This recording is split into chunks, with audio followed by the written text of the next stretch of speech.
Hey everyone, I'm Megyn Kelly. Welcome to the Megyn Kelly Show and today's True Crime Christmas special. Today we are diving deep into the case of Alex Murdaugh, and there are updates in this incredible case, believe it or not.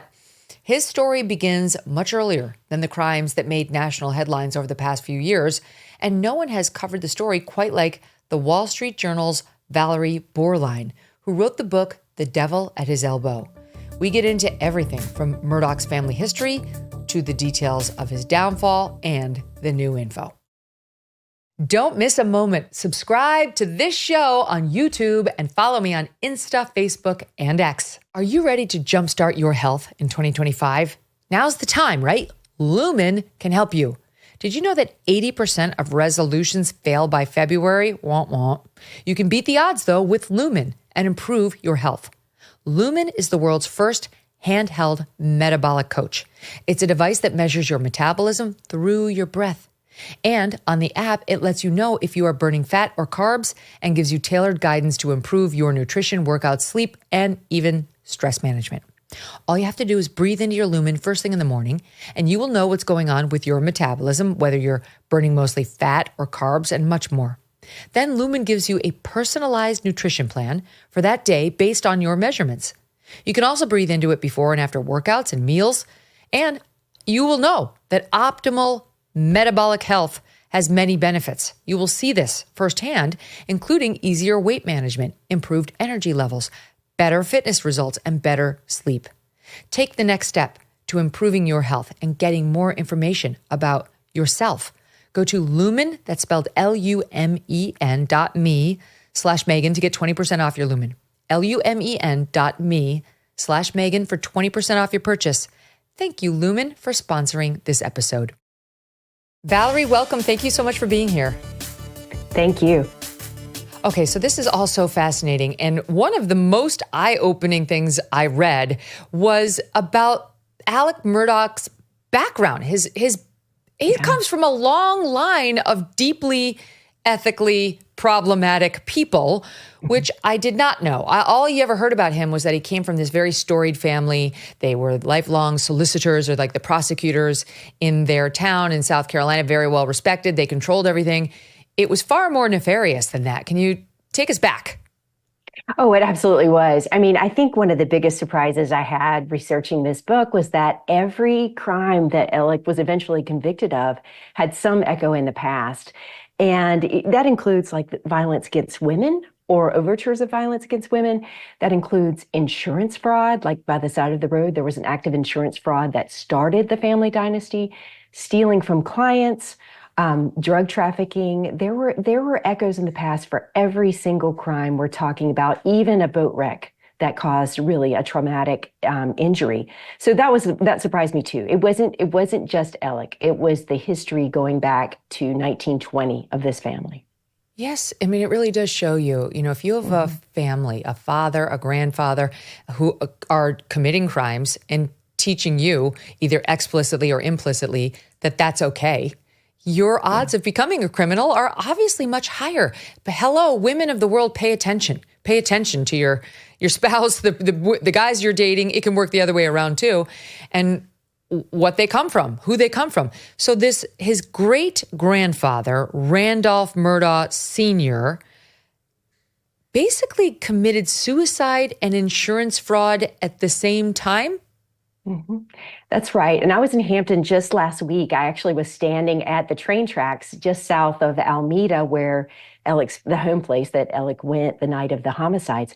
His great-grandfather, Randolph Sr., was a very prominent man. I mean, every meal he ate was front page news. Like, where was he now? He was the district attorney for 4 counties in the Low Country of South Carolina. He was very sick. He was 53 years old. He was dying. He was at the end of his life. He had kidney failure at a time when there was no cure, right? There was no dialysis. He was broke. He had been a big investor in a bank, and then the bank failed. And through the Depression, I found documents down at the courthouse in Hampton where he just would say, there's no chance I can ever pay these people back. So he was broke, he was dying, and he knew how to do one thing incredibly well, which was sue the railroad, which at that time in 1940 was one of the only entities worth suing. So what happened was he was driving back from a poker game in Yemassee, a little town right on the Hampton County line, at 1 a.m, hottest day of the summer, 90 some degrees. He stops short of his home and turns onto a deserted train tracks and is at the base of it. And as the train is coming, and if you grew up in a small town near a railroad, you know what time the train comes through. The train is coming north and you can hear it for miles. It's coming north, it's bearing down on this train tracks. He speeds up onto the tracks themselves and they're blowing the whistle, they're flashing the light. It's a clear moonlit night. He sees them. And instead of like driving off, he waves at them. And what happens is there's a coroner's jury, and the coroner, of course, was a protege of Randolph Sr. The sheriff was a protege of Randolph Sr. There was an inquest the next morning, and guess what? The local coroner's jury found that in spite of the testimony of the engineer and others, it was an accident. And it cleared the way for Randolph Murdaugh Jr., Alec's grandfather, to sue the railroad for the equivalent of millions of dollars, which is what he did successfully. Is Randolph Murdaugh Jr. Buster? Randolph Murdaugh Jr. is Old Buster, and Old Buster was a real force to be reckoned with. He was solicitor from 1940, when he was 25 years old, to 1986. So Roosevelt to Reagan. And he even stayed in that office beyond that time. The legislature finally essentially forced him. They created a rule that essentially forced him to retire, but he kept going into the office as a volunteer solicitor. So Randolph Murdaugh Jr., Old Buster, Alex Murdaugh idolized him. He told many people that he wished he'd been born in Old Buster's day, because in those days, what you said was what the truth was. And Old Buster was, he ruled with an iron fist. He was one of those guys that would rather be feared than loved. And he also continued fraud and potential violence against women. Old Buster, I was able to pull 900 pages from the National Archives of the records from his trial, his federal trial.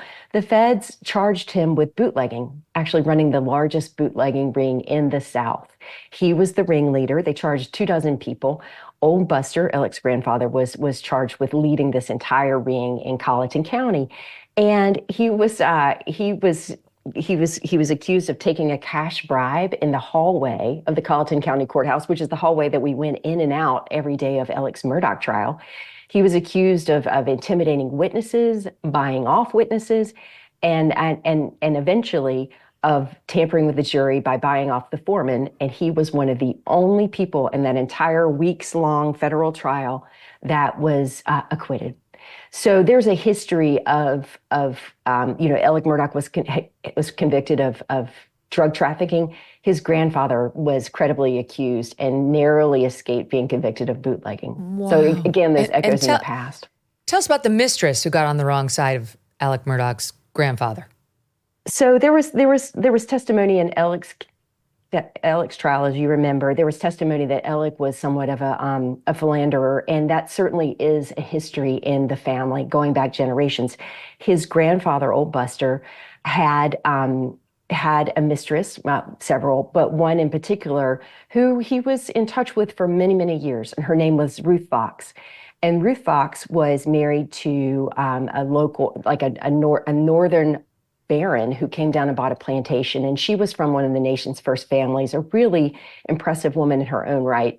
And she had been in the Navy during World War II, like training pilots, which is kind of wild to think about what kind of woman was doing that in the 40s. And she met Buster and asked for his help in getting out of her obligations. He's like, I know everybody. I'll know all U.S. senators. I'll help you get out of this bind. They got to know each other. And what you know, a year later, she is pregnant with his child. It's just such an incredible story. She goes to the house, and we're talking about the same house that Alec went to the night of the homicides at Moselle. She goes to the house, knocks on the door, speaks to Alec's grandmother and says, you have a son, I have a son, these boys shouldn't eat. And the grandmother says, don't let my name come out of your mouth ever again, go away. And it was a stunning thing because she had survived essentially when she had told old Buster that she was pregnant. He had tried to have her killed. He had a fixer. The story goes he had a fixer of one of many who laid in wait underneath her porch one night and got a little bit too drunk and fell asleep and didn't kill her. So there was just like this incredible echoes throughout this story. Isn't it amazing? Yes, it is amazing. I mean, you must have been just slack-jawed when you read up about the direct line from which he came. And it makes sense of everything. So it didn't stop there. It didn't even skip a generation. Alex's father also had a history of paying people off to cover up a boat accident, which of course would set off Alex's own story with a different boat accident as well. Well, there was and there was certainly a terrible boat accident in 1998 from the same island, like Murdoch Island, where you'll remember the tragic boat wreck that killed Mallory Beach in 2019. They took the Murdoch family boat from the family compound, which is called Murdoch Island. Back in 1998, Alex's younger brother was having a party on Murdoch Island. There was a boat there, and it's incredible. I couldn't believe it when I saw the documents. It had been seized in a drug raid by the solicitor's office, so by Old Buster, and he liked the boat, so he kept it for his own use at the island, and the family used it. So it's late at night. There's some guests there that wanted to take the boat home rather than the roads because they didn't want to get in trouble. They've been drinking for many hours. And these young men set off on a boat ride home, and it's tricky. We know from what happened with the wreck that killed Mallory Beach. It's very shallow waters in places. They hit a shoal and stopped, and then immediately started back up, and didn't realize that one of the guests had fallen overboard and had gotten run over by the motor and sustained a traumatic brain injury. And I've got hundreds of pages of documents from the state that show. The Murdochs were involved in trying to make that wreck go away.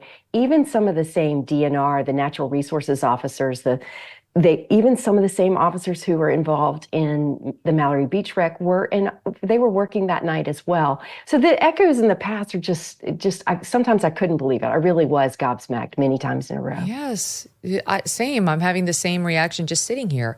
So then, of course, we get to Alec, and this whole thing that we watched, this double murder trial in which he was found guilty of killing his wife and his own son, was set off by that boating accident, the second one, not the one you discussed where the woman was run over, but more recently with the younger generation, while Alec was out on a boat, was drinking, and they had an accident, and Mallerie Beach was thrown from the boat and wasn't found for some time later, and she was dead.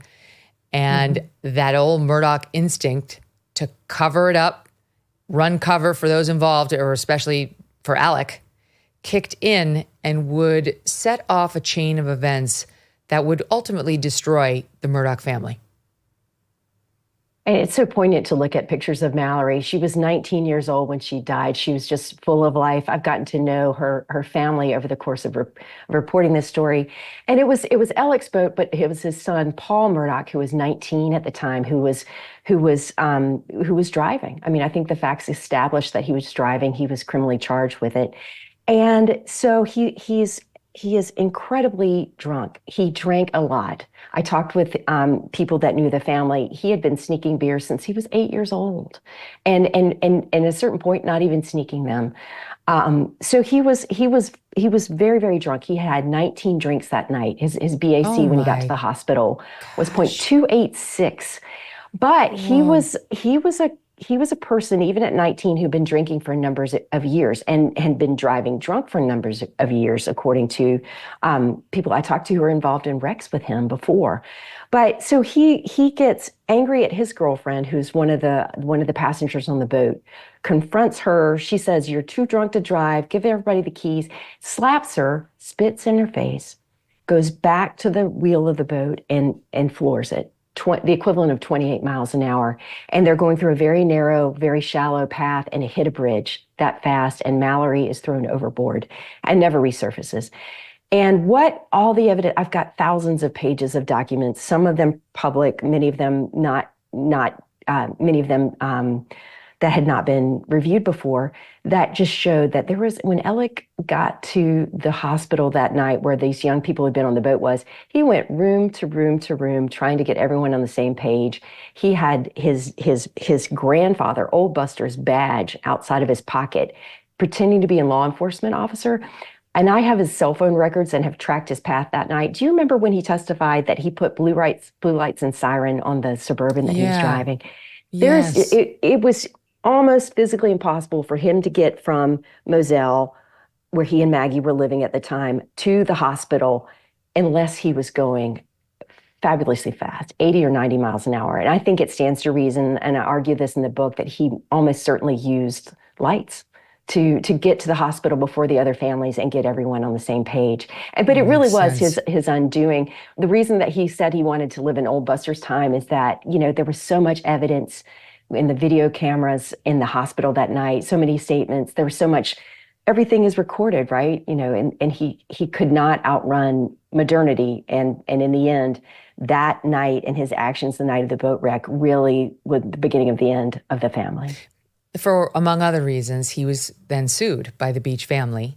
And Correct. that in the course of that lawsuit, he would have to produce discovery, speaking to his economic status, his financial data, and so on. And he was, we know separately now, running a massive fraud, stealing from his law firm, had a massive drug problem, or so he testified, and was very worried this was all going to come out. He would be exposed. And at the same time, his law firm, was this coincidental, Valerie, that the law firm started an investigation of Alec at the same time for possible ethical breaches, or were those two things related, the lawsuit and the law firm getting interested in him? Well, it's all kind of woven together. And what happened in the immediate aftermath of the boat wreck is that Mallory's family was having a tough time finding a lawyer to represent their interest.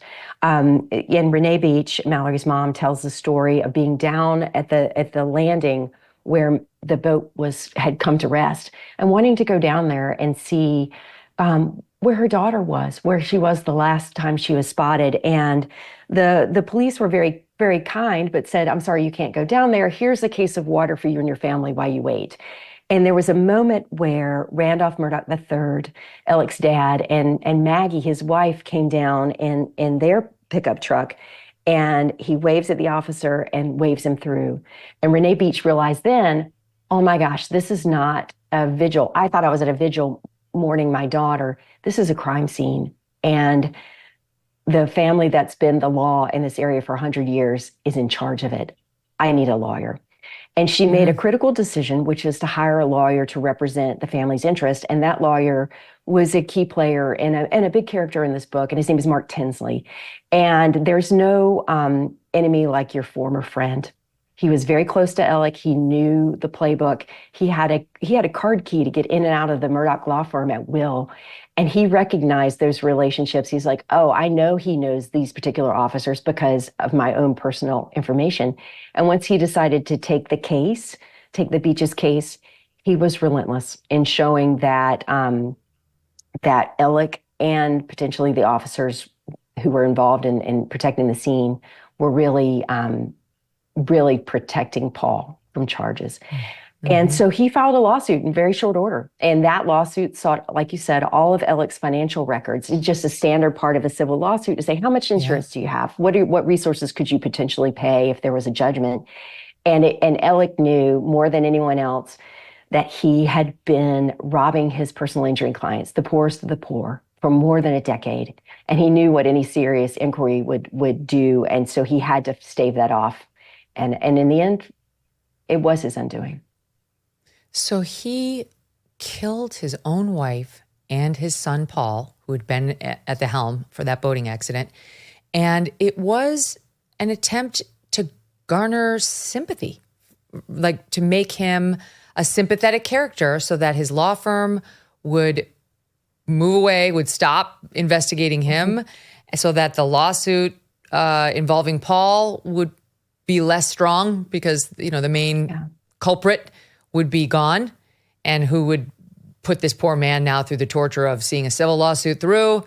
It was an effort to just change his own financial and reputational fortunes. No, I think the prosecution argued that very effectively. And one of the things that I think that Mark Tinsley said on the stand is, you know, personal injury lawyers don't think like other people. Their gift, their understanding of a successful one is understanding emotion, like what might motivate a jury to to pay blood money, and a lot of it in a case. They understand what makes people tick. And he knew that, the day of the homicides, June 7th of 2021, and I'm sure we'll talk about this, he had been confronted over some of that missing money that he had been stealing, $792,000, not a small amount. He knew that the law firm was on to him, and he knew also that his father was dying, the patriarch of this family, who had also loaned him $1 million over time, and who he had just been texting with his buddy at the bank. Oh, I'm going to get another loan from my dad for some money he was short. He knew his dad was dying. He knew this lawsuit was pending about his financials. He had been confronted over the missing money, and he also knew that Paul was a mess. I mean, sadly, and may he rest in peace, Paul's drunken actions did not cease with the boat wreck. There's testimony and that even just 10 days before he was killed, he was on a boat drinking, taking some people out, and he had to call his father to get out of it. So Paul's behavior was not de-escalating. If anything, his behavior is getting worse. So yes, I think that the state made a really effective argument that he needed to do something to become, instead of the object of suspicion, an object of sympathy. And what more would do that except becoming instead of somebody, a potential thief, a grieving father, a grieving husband, someone who was the victim of a horrible crime. And for months, he was right. It completely changed the subject. And he had, prior to getting arrested, done what I guess it was his great-grandfather did, which was attempt to create a suicide situation that would lead to an insurance payout. I mean, now it's like kind of all connecting.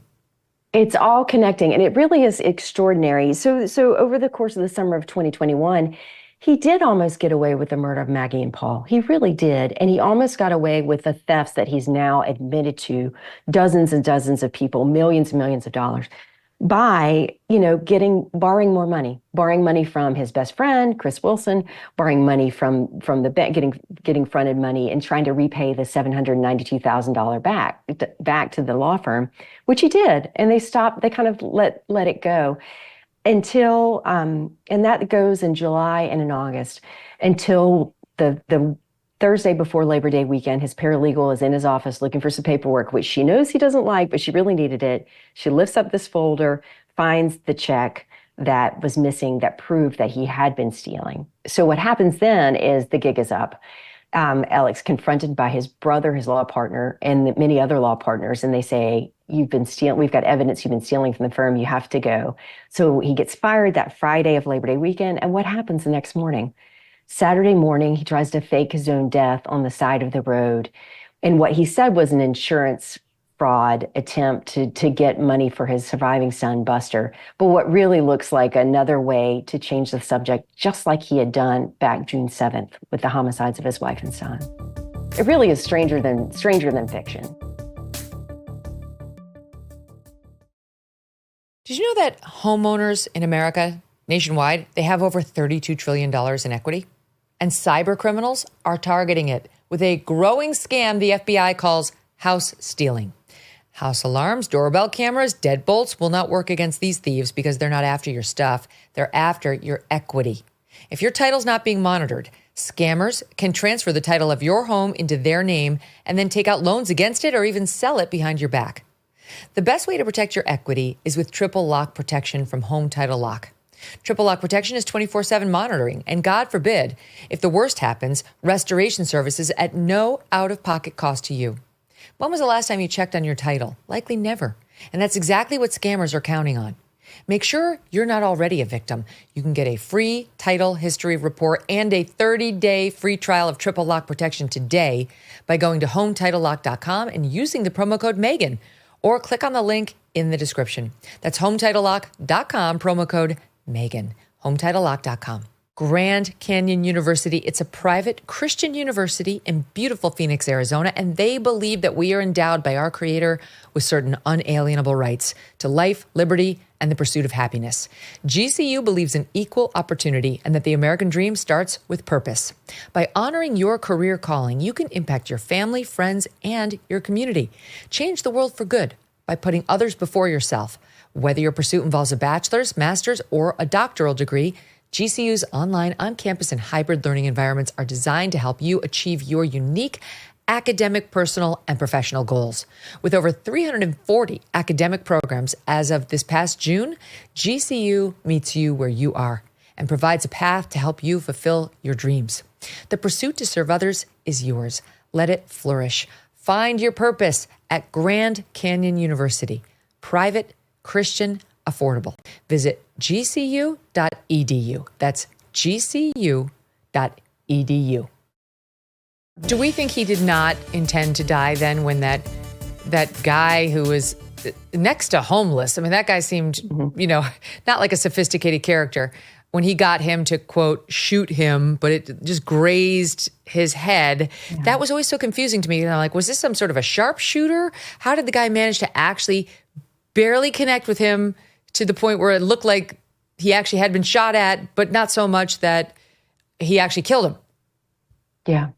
No, there are many theories about what happened actually at the side of the road, but the man you're talking about, Curtis Eddie Smith, will tell you, and he said it. He's like, if I'd shot him, he'd have been dead. So what he believes happened is there was a struggle over the gun. And he has said he thinks that Alec was trying to frame him, that they were struggling over the gun, and maybe Alec was going to, Alec was bigger, Alec is 6'4", 200 pounds. I mean, can he overpower this? And Curtis Eddie Smith is his cousin Eddie is a smaller guy. He's been out on disability for a number of years. Alec was his disability lawyer. And then frame him. And you remember when Dick Harpootlian and Jim Griffin, Alec's lawyers, they said in court filings, they're like, the real killer is Eddie Smith. He was the one who killed Maggie and Paul. And so one of the theories is that Alec may have been trying to kill Eddie and then say, see, he was coming after me to kill me the same way that he killed my wife and son. And it's strange. I don't know if you remember, but Eddie was cashing a lot of checks for Alec over a number of years. And the checks accelerated that summer, that hundreds of thousands of dollars that Alec was effectively paying Eddie in a way. So was he going to say he was blackmailing me? Look at these payments. There are multiple ways to look at what actually happened there. But one of them is that if you look at the photos, and the defense released the photos, they signed a HIPAA release and released all the photos. There are people locally that say, that's not a cut in his head. He fell, and that's the gravel on the side of the road that caused him to be cut. But one thing I should add about Cousin Eddie is that he's actually a cousin. I could not believe it. But if you go back more than 100 years to the Civil War, Alec's great-great-grandfather, so Randolph Sr.'s father, was an officer in the Southern Army, and so was Eddie's great-great-grandfather, and they were brothers. Wow. His great-great-grandfather was named Lazarus Murdoch. He was what they call a fire eater, so he was an especially virulent he was anti-union. He made these incredible speeches that got picked up by national media and actually were read by Abraham Lincoln. So Eddie he says he's like, I'm half Murdoch, and he's right. He's part Murdoch. Yeah. Do we know, Valerie, do we ever figure out, and by the way, just for the audience, I'm talking today to Valerie Bauerlein. She wrote the book, The Devil at His Elbow, Alex Murdaugh and the Fall of a Southern Dynasty. Do we know where all the money went? This is one of the mysteries, right? It just seemed like Alec was taking in so much money via fraud from the law firm, the clients, and so on. Yeah. And where did it go? Like, it seemed like he claimed he just spent it on drugs, but the conclusion by many was always, how many drugs could he possibly have taken? He took in more than he could ever have spent, was the layperson conclusion on the funding. No, and I think one of the key voices in the book is Blanca Simpson, who was the housekeeper at Moselle for many years. And I think the evidence establishes that Alec was using drugs. But I think there's no evidence that he was using the amount of drugs and opioids in particular that he says he was. And I had the benefit of 10 years of spending. I could see through some federal exhibits, I could see what he and Maggie spent over the course of 10 years, down to like when they would go to the Honey Baked Ham store at Thanksgiving. You could see what that expenditure was. And what was so shocking about it, and I think we probably know people like this in our own lives, is as soon as money came in the door, it went out. He was overdrawn tens of thousands of dollars multiple times in a year. Maggie would have to call him and say, can you call the bank? I'm at the grocery store. I need to be able to cash this check. I need to be able to pay for my groceries. What was he spending it on? It's extraordinary. It was, they would take a private plane to a USC bowl game instead of flying first class, or, Blanca told me, and there's farm equipment out on Moselle, which is 1,700 acres, a huge, huge property, twice the size of Central Park. And rather than fix, a big piece of heavy equipment, they would just put gallons of oil in it every day. So he was spending hundreds of dollars on oil. It was just, it's hard to even understand where the money was going. But there is missing money, millions of dollars, the feds say, that's still missing. So he spent a lot of it. He spent some of it on drugs. I do subscribe to the idea that he buried some of it at Moselle in PVC pipes. I've talked with people who've been there when those pipes have been dug up, but that you can't, cash is tough. It's tough to bury, millions of dollars in dirt over time. There is a theory, and I think the feds have been pursuing it, that some of the money is offshore.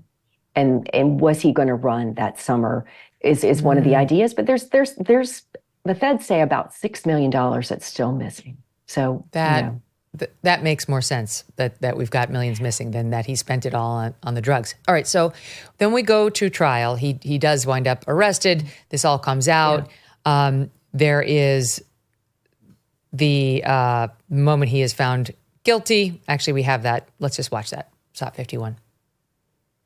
The State of South Carolina, County of Colleton, in the Court of General Sessions, the July term of 2022, the State versus Richard Alexander Murdoch, defendant, indictment for murder, SC Code 16-3-0010, CDR Code 0116, verdict guilty, signed by the forelady. Okay, and that's interesting for a few reasons. One, he was found guilty. Two, old Becky Hill reading the verdict would come to play a major role in this story, which no one knew at the time. But Becky almost got this verdict thrown out because of her behavior behind the scenes with the jurors. And could her behavior get this verdict thrown out? Is that totally settled? I know that we had a hearing in which a different judge said, no, I'm not throwing out the verdict. But could that be reversed on appeal? I imagine Alex's lawyers are taking that up. No, it's incredible to watch that footage. I was sitting there that night and I was leaning forward on the edge of my seat just listening to it because I remember that emotion. And all of the docket numbers were like, but what's the answer? So right, spit it out. So, but we had been in that courtroom. It's very tight corners. These soaring ceilings. It was designed in the 1820s, but very tight quarters. And we had been in there every day for 6 weeks. And by we, I mean the lawyers, the law enforcement officers, the jury, the Murdaughs. They were across the aisle from me. I could, exchange pleasantries every day. And so it was an extraordinary result to be there that night and listen to the verdict read by Becky. And Becky was really like the den mother of the courtroom because the clerk of court makes sure the jury has lunch, make sure that the press has the credentials, or, there's so many people and downtown Walterboro didn't have places to eat. What about food trucks, which they ultimately brought in? She was sort of the principal of an elementary school is what it felt like a little bit. So it's surreal for Becky to be the center of so much scrutiny. But what that scrutiny is about is her relationships and potential talking out of school with members of the jury, many of whom she knew beforehand. And many of the jurors knew each other. It's a small town. I always, I'm from a relatively small town myself in the South. And, if you had 100 people in church the day before jury selection, 5 of them would have gotten a jury summons. So, people knew each other, and the jury wasn't sequestered. Everybody in town knew who they were. And Becky, knew a lot of them personally. And so the question was, did she talk to them out of school? And did she say things that would prejudice them against Alec, particularly when he took the stand? And you had jurors come forward to say, yes, at least one of them said, she influenced my verdict. And it is a small town. And we talked a little bit about the bootlegging case involving Old Buster. It's extraordinary, but Becky's grandmother and grandfather and her uncle, who was a teenager, were federally charged with felonies in that bootlegging ring. They were on Buster's payroll. Boy. And everything is connected. Everything's connected there. But to your question, Megyn, I think that we did have a first answer. There was a hearing back in January where the former Chief Justice of the Supreme Court, Jean Toal, was asked by her former colleagues on the Supreme Court to take a listen to this request for a new trial. She denied it, but the defense is appealing it back to the Supreme Court. They've agreed to hear it, even though it seems unlikely they will overturn their own the person that they trusted with this decision. And then also they're very close allies with Judge Newman, who presided over the initial proceeding. He's very tight with the Chief Justice, Don Beatty. So I spoke with Dick. I saw him recently in Columbia, Dick Harpootlian, and they see their best chance at a new trial at the Fourth Circuit Court of Appeals in Richmond, just a little bit further removed from South Carolina, which is such a small state, and getting fresh ears at this idea of not just did Becky Hill say things to the jurors that were prejudicial, but also did the state apply the wrong standard? And it was it's a measure of degrees. Like, yes, we acknowledge that she talked with the jury, but did it move the needle? And so what they hope is that the federal court will apply a different standard. Yeah, that they're going to argue they were held to too high a burden of proof to prove jury tampering, and that a lower standard should have been applied, which would have allowed them to prove jury tampering, which would allow him to get a new trial. The Justice Toal was great when she came in and held that hearing over Becky Hill. The allegations against Becky Hill just got weirder. Justice Toal, I will say, she's just such an extraordinary figure in South Carolina history. I used to cover South Carolina politics when I was a reporter at the state newspaper in Columbia, and she was the Chief Justice at the time, former Speaker of the House. She's been in public life there for 60 years and was a young lawyer. And this is so extraordinary to me, was a young lawyer in a time when women weren't even allowed to serve on a jury until 1968. Wow. And so she was talking to all male juries. When she was up there, I say this lovingly, she seemed like a tough old broad in the best sense, like she wasn't going to tolerate any nonsense. She would love to hear you say that. And she knew the Murdochs. She knew the Murdoch, and she had actually, both in the legislature, I talked with her about this, both in the legislature and on the bench, had pushed for laws that would kind of claw back some of the power that they were using, inappropriately, in her view. So she knew the Murdochs quite well over the course of decades. She made the comment about Becky Hill that would become very well known. Here it is, SOT 52. I find that the clerk of court is not completely credible as a witness. Ms. Hill was attracted by the siren call of celebrity. She wanted to write a book about the trial and expressed that as early as November 2022, long before the trial began. And that led to bad behavior by Becky Hill, which got this whole thing, mucked up. But do you remember, it's been a while since we've covered this, but she also has a son who worked in the courthouse.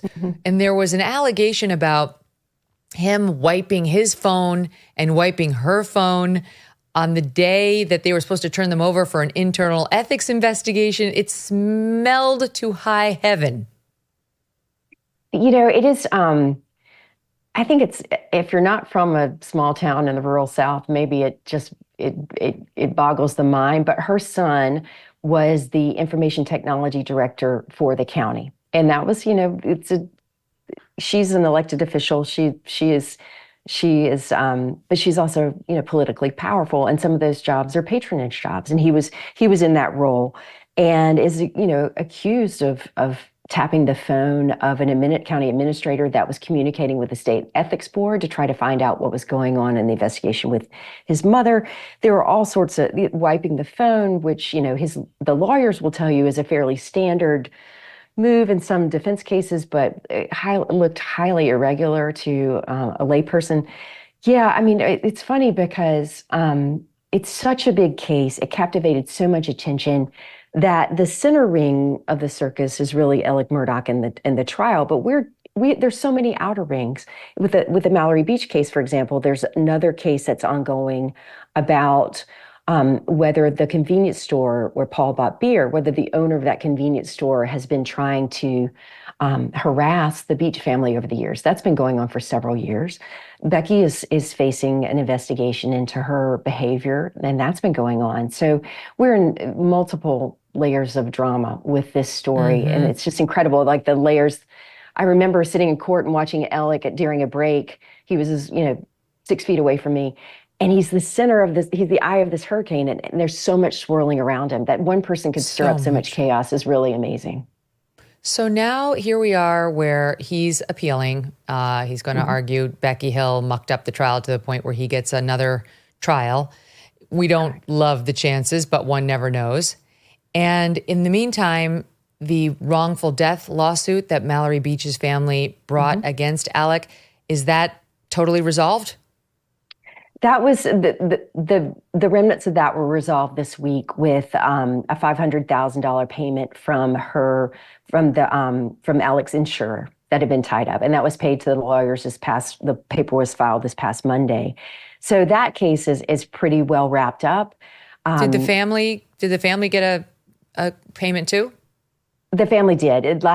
Not this past summer, but summer of 23, they received a payment largely from Parker's convenience store, this convenience store where Paul bought beer, on the order of $14 million. So it was a significant civil judgment that, and I learned a lot about personal injury law in the course of reporting this book. But, personal injury, this was considered, what was Mallory's life worth? It is blood money. And so it's a difficult fact of personal injury law that the more money that you get paid is a reflection of what, a jury might think your loved one's life is worth. I'm sure it's a special form of sentencing for you, because every time you get into the car that money bought or the bed that money paid for, it's got to make you feel awful. And they will tell you, Mrs. Pamela Pinckney, Hakeem Pinckney's mother. Hakeem was the paraplegic teenager who died in a nursing home and was robbed by Alex Murdaugh twice. She would tell you she would give back all of it for time with her son. It's the proxy we have in our judicial system to make a family as whole as possible, knowing that nothing really ever will. So what, if anything, is happening with the other piece of this story, which is the possible murder? There's only one other piece. By Buster, Paul's older brother, of a young gay classmate who was killed on the road, but there's just only speculation that it was Buster Murdaugh, not actual proof, and they were going to reopen that investigation in the wake of all of this. Where does that stand? Well, you mentioned the missing money. There's also the question of the missing guns and the homicide. But the biggest unanswered question is what happened to Stephen Smith. He was a 19-year-old young man who was found in the middle of a road in the summer of 2015. In the course of the investigation, the Murdoch name came up 40 different times. People would say one of the boys or another was involved somehow. But I should be clear, there is no evidence that Buster or Paul, there's no proof that either one of them had anything to do with the death of this young man.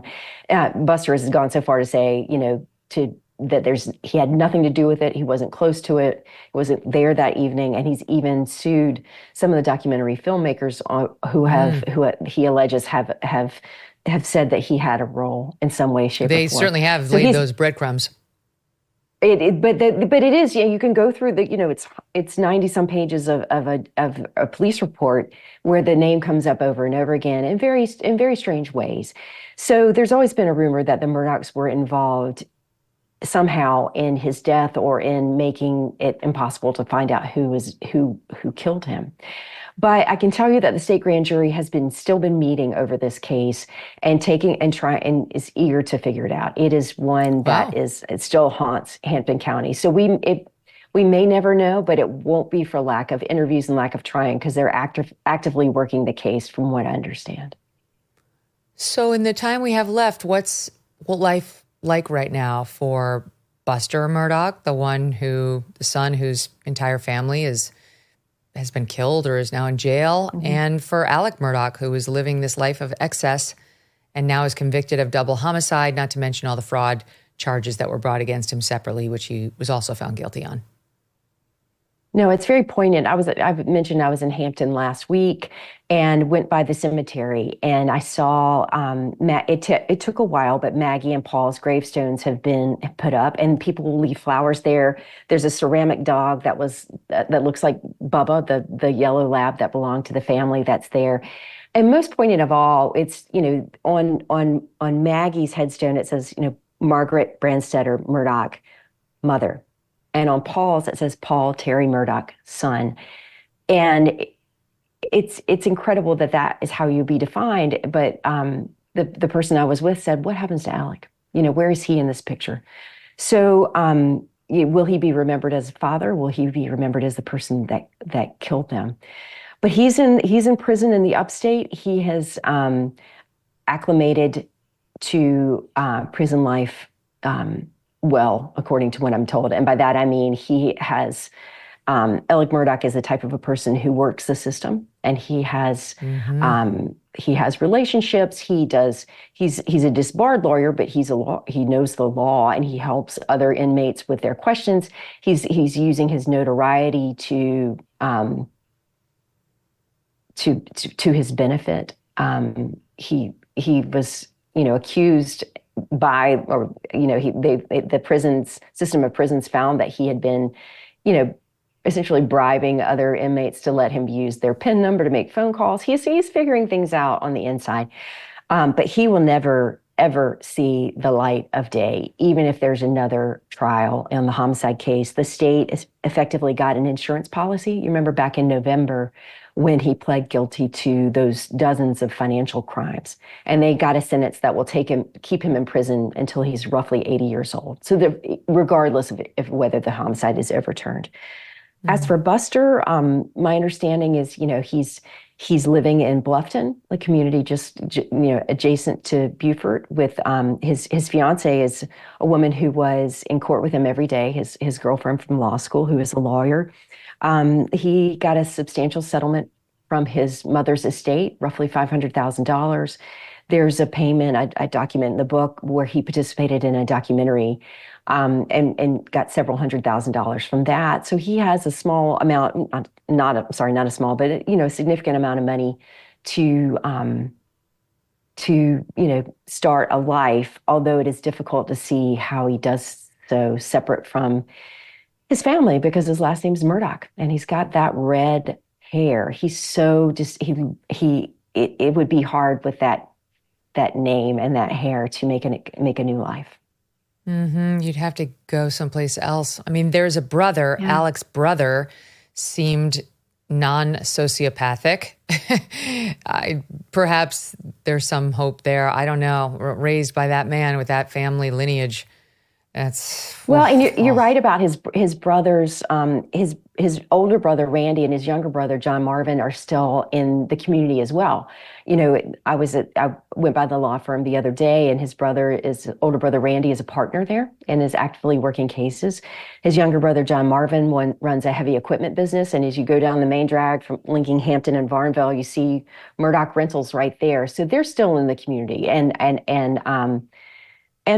well regarded to a degree. But I think that everything's changed with the downfall. Is anyone living at the estate where it happened?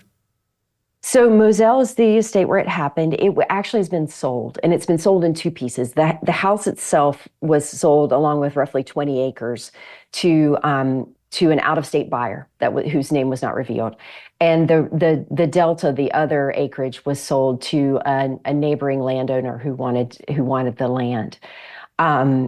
It is. I went by there the other day too, just to take a look. I had been onto the property during the trial. I had accompanied the jury on their visit to see the place. It still feels, it still seems like there's a heaviness in the air out there. It is still a haunted place, really. Dick Harpootlian said so, and I felt it as well. Always will be. Wow, great reporting, Valerie. Thank you. Her name is Valerie Bauerlein, and the book again is "The Devil at His Elbow: Alex Murdaugh and the Fall of a Southern Dynasty." Google it, check it out. "Devil at His Elbow." Thank you so much for coming on and telling us the story and the updates. Thank you so much for having me. All the best. You know how much my family and I love our dogs, right? Yes, even my Strudwick, who once again got into Yardley's backpack this morning. Can't even imagine life without them, without the good version of them. They have a great life, but some dogs are not so lucky. And this is why I'm so glad to tell you about Delta Rescue, the largest no-kill, care-for-life animal sanctuary in the world. They have rescued thousands of dogs, plus cats and horses too. They provide all their animals with shelter, safety, and most of all, love.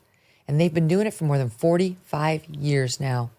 Delta Rescue relies solely on contributions to stay open, and giving can bring tax benefits too. Speak with your estate planner about how you can grow your estate while helping animals in need. And check out the estate planning tab on their website to learn more. We love our Thunder and Strudwick, but would like for other dogs who need love to find it too. Visit deltarescue.org today to learn more. That's deltarescue.org.